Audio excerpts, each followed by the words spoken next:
नमस्कार दोस्तों, आपका हमारे चैनल में स्वागत है। आज हम ब्रह्मांड के सबसे रोचक रहस्यों में से एक फर्मी पैराडॉक्स में गोता लगाने जा रहे हैं। अरबों सितारों और संभावित रूप से और भी अधिक ग्रहों के साथ यह सवाल उठता है, सभी लोग कहाँ हैं?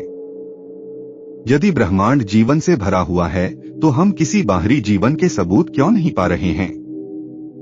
इस वीडियो में हम फर्मी पैराडॉक्स की उत्पत्ति की खोज करेंगे, विभिन्न सिद्धांतों का अध्ययन करेंगे जो इसे समझाने का प्रयास करते हैं, और यह मानवता के भविष्य के लिए क्या मायने रखता है, इस पर चर्चा करेंगे।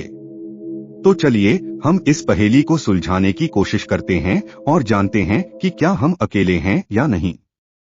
तो तैयार हो जाइए इस ब्रह्मांडीय पहेली की खोज करने। फर्मी पैराडॉक्स को पूरी तरह से समझने के लिए सबसे पहले हमें इसकी उत्पत्ति को जानना होगा। फर्मी पैराडॉक्स का नाम प्रसिद्ध भौतिक शास्त्री एनरिको फर्मी के नाम पर रखा गया है, और यह एक साधारण सवाल से शुरू होता है, सभी लोग कहाँ हैं? फर्मी ने 1950 के दशक में अपने सहकर्मियों के साथ बातचीत के दौरान यह सवाल उठाया, जो बाहरी जीवन की संभावित उपस्थिति और इसके सबूतों की कमी के बीच के अंतर को उजागर करता है। फर्मी ने इस विचार को पेश किया कि मिल्की वे आकाशगंगा में 100 अरब से अधिक सितारे हैं। इनमें से कई सितारों के पास ग्रह हैं, और हाल के अध्ययनों के अनुसार लगभग 20% इनमें से पृथ्वी के समान हो सकते हैं।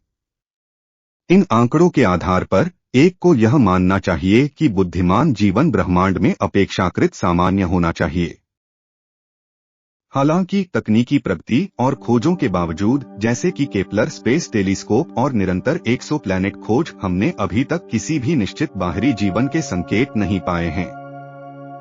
यह विरोधाभास फर्मी पैराडॉक्स को जन्म देता है, जिससे हमारे स्थान के बारे में कई सवाल उठते हैं।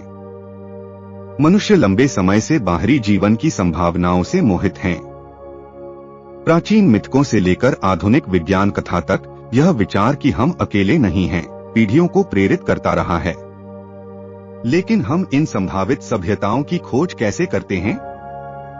बाहरी जीवन की खोज के लिए SETI, search for extraterrestrial intelligence, जैसी संगठन शक्तिशाली रेडियो टेलीस्कोपों का उपयोग करते हैं, ताकि वे एलियन सभ्यताओं के संकेतों की सुनवाई कर सकें।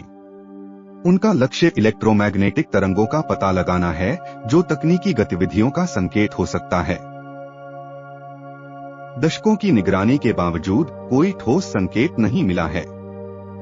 इसके अतिरिक्त हमारे अपने सौर मंडल की खोज के लिए मिशन, जैसे नासा के मंगल रोवर्स और यूरोपा तथा एनसेलाडस जैसे चंद्रमाओं का अध्ययन, सूक्ष्म जीवन या अतीत के जीवन के संकेत खोजने का प्रयास कर रहे हैं। ये प्रयास यह बताते हैं कि हम यह जानने के लिए कितने उत्सुक हैं कि क्या जीवन पृथ्वी के बाहर मौजूद है।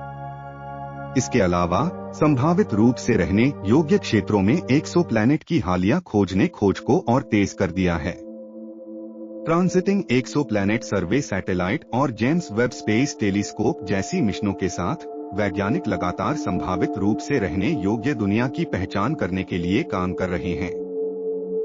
फिर भी परिणाम अभी भी अनुपस्थित हैं।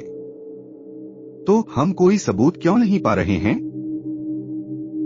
यह हमें फिर से फर्मी पैराडॉक्स की ओर ले जाता है, जहां जीवन की उम्मीद हमारे निष्कर्षों के विपरीत है। आइए हम कुछ सिद्धांतों की जांच करें जो इस विरोधाभास को समझाने का प्रयास करते हैं। फर्मी पैराडॉक्स से संबंधित प्रमुख सिद्धांतों में से एक ग्रेट फिल्टर परिकल्पना है। यह अवधारणा सुझाव देती है कि जीवन के विकास में एक महत्वपूर्ण चरण होता है, जिसे पार करना बेहद कठिन होता है, जो सभ्यताओं को तकनीकी रूप से उन्नत बनने से रोकता है। ग्रेट फिल्टर विभिन्न चरणों पर हो सकता है, जैसे जीवन का उभरना, सरल एककोषीय जीवों से जटिल बहुकोषीय जीवन में संक्रमण, या ऐसी उन्नत तकनीकों का विकास जो अंतरिक्ष संचार की क्षमता रखती हैं।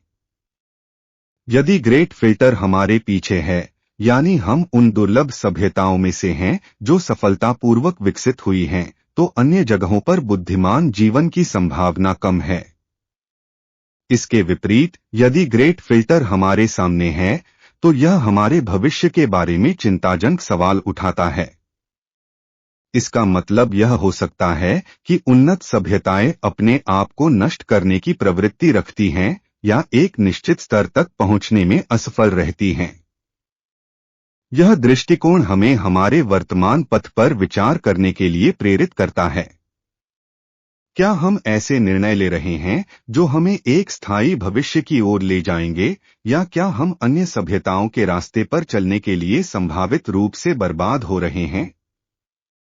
एक और दिलचस्प व्याख्या चिड़ियाघर परिकल्पना है।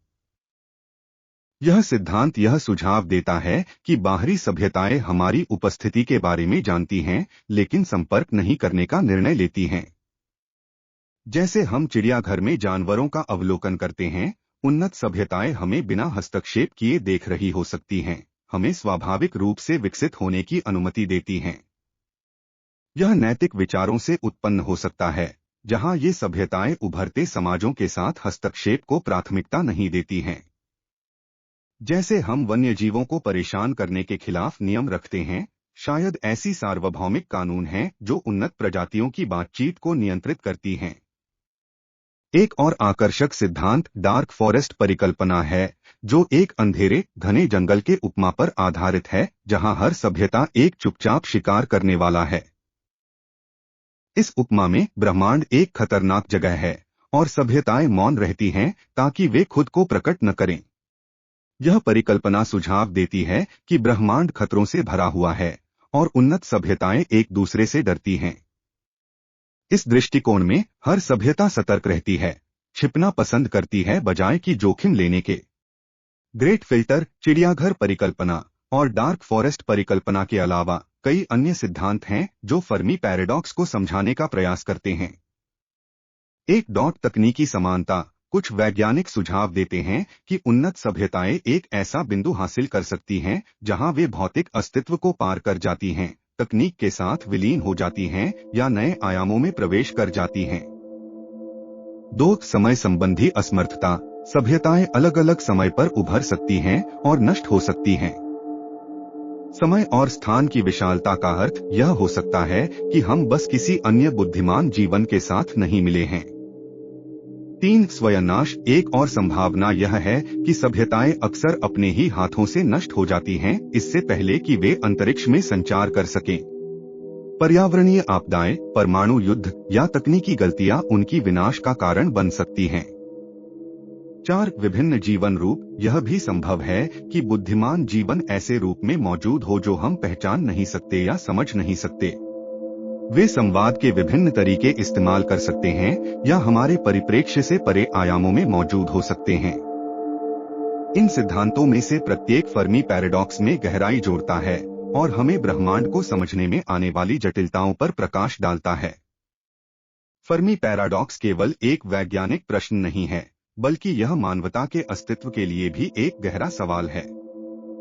क्या हम ब्रह्मांड के इस विशाल सागर में अकेले हैं, या फिर हमें अपने सीमित दृष्टिकोण को विस्तारित करने की आवश्यकता है? इस प्रश्न के उत्तर की खोज हमें विज्ञान, दर्शन और यहाँ तक कि कला के क्षेत्र में नई दिशाएं प्रदान कर सकती है। इसलिए फर्मी पैराडॉक्स न केवल एक संज्ञानात्मक चुनौती है, बल्कि यह मानवता की जिज्ञासा और खोज की भावना को भी उजागर करता है। अंत में यह पैराडॉक्स हमें यह सोचने पर मजबूर करता है कि हमारी जगह ब्रह्मांड में क्या है। क्या हम अकेले हैं या फिर अन्य बुद्धिमान जीवन के संकेत सिर्फ हमारे लिए अदृश्य हैं? यह सवाल न केवल वैज्ञानिक समुदाय में, बल्कि समाज के विभिन्न क्षेत्रों में भी चर्चा का विषय बना हुआ है। फर्मी पैराडॉक्स के पीछे की जटिलता हमें यह सोचने पर मजबूर करती है कि क्या हमारी समझ में कुछ कमी है।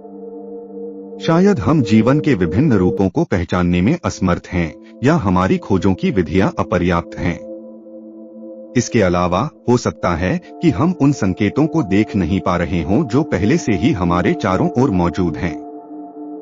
विज्ञान फिक्शन में कल्पित विभिन्न परिदृश्यों की तरह हम यह भी सोच सकते हैं कि शायद अन्य सभ्यताएं हमसे संपर्क करने में हिचकिचा रही हैं, क्योंकि वे हमें समझने या हमारे साथ जुड़ने में संकोचित हैं।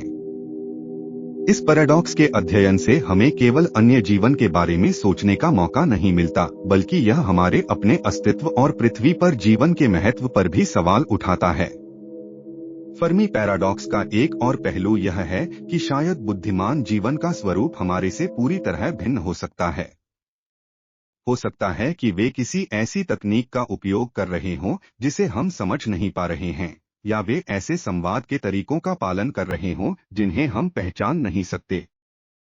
इस यात्रा में हमारे साथ शामिल होने के लिए धन्यवाद। आपको यह वीडियो पसंद आया हो तो लाइक और सब्सक्राइब करें। आप फर्मी पैराडॉक्स के बारे में क्या सोचते हैं?